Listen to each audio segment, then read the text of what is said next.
लगातार बने रहिए और अगली खबर का रुख करते हैं पूर्वी लद्दाख के गोग्रा हॉट स्प्रिंग इलाके में पेट्रोलिंग पॉइंट 15 से आज भारत और चीन की सेना पूरी तरीके से हट जाएगी। 12 सितंबर को दोनों देशों के सैनिकों के पीछे हटने की आखिरी तारीख थी। इस इलाके में पिछले 2 सालों से अधिक समय से दोनों पक्षों के बीच गतिरोध बना हुआ था। दोनों देशों की सेना ने गुरुवार को घोषणा की कि उन्होंने पूर्वी लद्दाख के गोग्रा हॉट स्प्रिंग क्षेत्र में पेट्रोलिंग पॉइंट 15 से अब पीछे हटना शुरू कर दिया है। 12 सितंबर तक पीछे हटने की प्रक्रिया पूरी कर ली जाएगी। 16वें दौर के वार्ता में दोनों देशों के बीच इस बात पर सहमति बनी।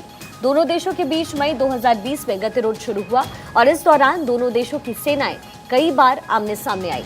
इसके बाद जून के महीने में गलवान में हुए हिंसक झड़प में 20 भारतीय सैनिकों की मौत हुई। इस खूनी झड़प के बाद गतिरोध और तेज हो गया, जो 2 साल से अधिक समय तक चलता रहा। इस दौरान भारत और चीन के बीच कई दौर की कमांडर स्तर की बातचीत भी हुई, मगर कोई सार्थक समाधान निकल नहीं पाया।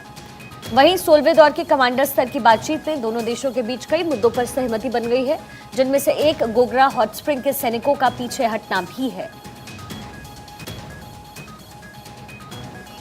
तो आज पीछे हटने की प्रक्रिया पूरी हो जाएगी, यानी लगातार दोनों ही तरफ से डिसएंगेजमेंट इस वक्त चल रहा है। फिर इसके बाद की प्रक्रिया होगी, डिसएंगेजमेंट होगा।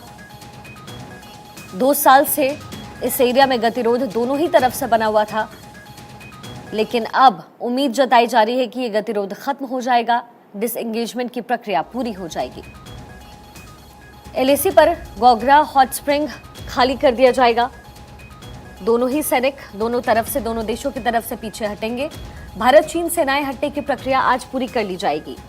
16वें दौर की वार्ता के बाद इस बात पर सहमति बनी कि दोनों ही तरफ से सैनिक पीछे हटेंगे। आपको बता दें, 2 सालों से दोनों देशों के बीच ये गतिरोध लगातार बना हुआ था। तमाम दौर की बातचीत हुई, कमांडर स्तर की बातचीत हुई, लेकिन कोई हल नहीं निकल पाया। लेकिन अब पेट्रोलिंग पॉइंट 15 पूरी तरीके से खाली हो जाएगा। गोग्रा हॉट स्प्रिंग ये वो एरिया जहां 2 साल से गतिरोध यहां जारी था। दोनों ही देशों के सैनिकों के बीच आए दिन झड़प होती रहती थी, लेकिन 16वें दौर की वार्ता में अब सहमति बन गई है और दोनों देशों के सैनिक पीछे हटने को तैयार हो गए हैं। एक बार फिर से रवि यादव का रुख करेंगे। रवि, इस पूरे मामले में आज वो दिन है जिसका इंतजार हर कोई कर रहा था।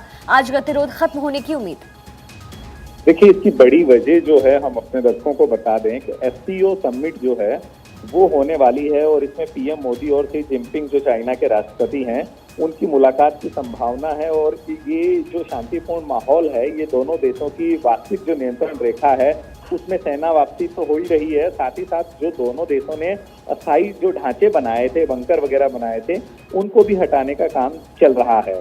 साथ ही साथ मैं आपको बता दूं, 15 और 16 सितंबर को, यानी कि अब अगले 3-4 दिनों बाद ही उज्बेकिस्तान के समरकंद में ये जो मुलाकात है ये होने की संभावना है। और इसमें जो अहम भूमिका है वो रसिया के राष्ट्रपति की है। और इस मुलाकात के अंदर जो ये एससीओ समिट होने जा रहा है, इसमें प्रधानमंत्री नरेंद्र मोदी और चाइना के राष्ट्रपति के तो मुलाकात रहेगी, जिसमें रसिया का बड़ा रोल रहने वाला है। उसके अलावा पाकिस्तान के जो प्रधानमंत्री हैं शहबाज शरीफ, उनकी मौजूदगी भी इसमें रहने वाली है।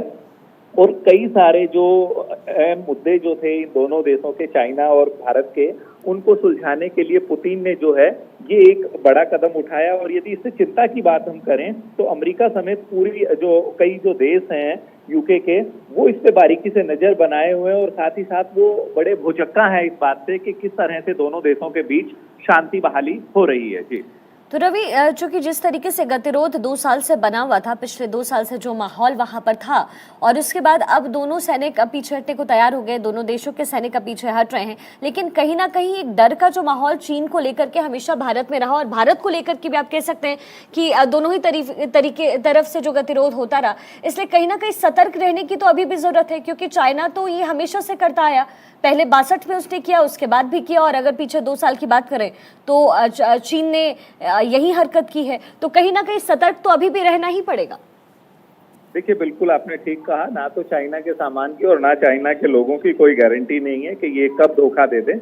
लेकिन अब फिलहाल की यदि वक्त की नजाकत की बात करें तो भारत से मिलने के लिए चीन जो है बेताब नजर आ रहा है। और वो प्रधानमंत्री नरेंद्र मोदी से शी जिनपिंग जो है हर हाल में एससीओ सम्मेलन में मिलना चाहते हैं, ताकि जो इंटरनेशनल सिनेरियो जहाँ से भारत का रुतबा जो है बढ़ा है और प्रधानमंत्री नरेंद्र मोदी की जो साख है वो दुनिया में मजबूत हुई है, उसको लेकर अब वो एक बार दोस्ती की तरफ जो है हाथ बढ़ा रहा है। और 14 तारीख को यानी कि 14 सितंबर को पीएम मोदी जो हैं वो समरकंद पहुंच रहे हैं और 15 तारीख की ये संभावना है कि 15 सितंबर को उनकी मुलाकात होने वाली है। और ये मुलाकात केवल ठीक है रवि, बहुत शुक्रिया इस जानकारी के लिए।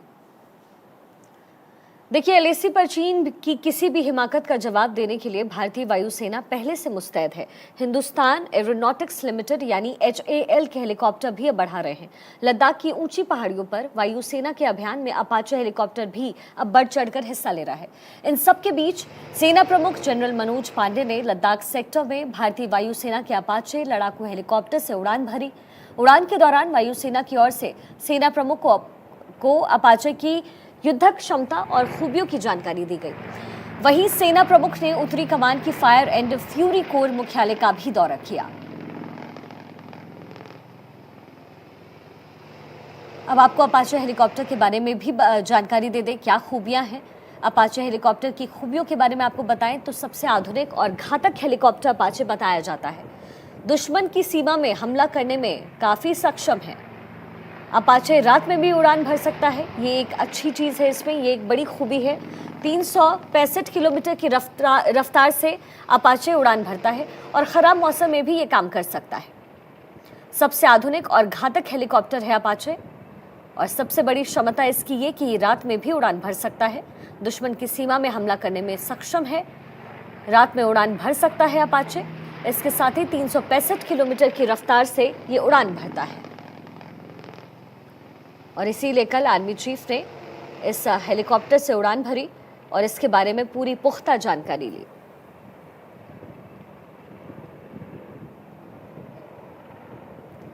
और चलिए अब खबरों के सिलसिले में आगे बढ़ते हैं।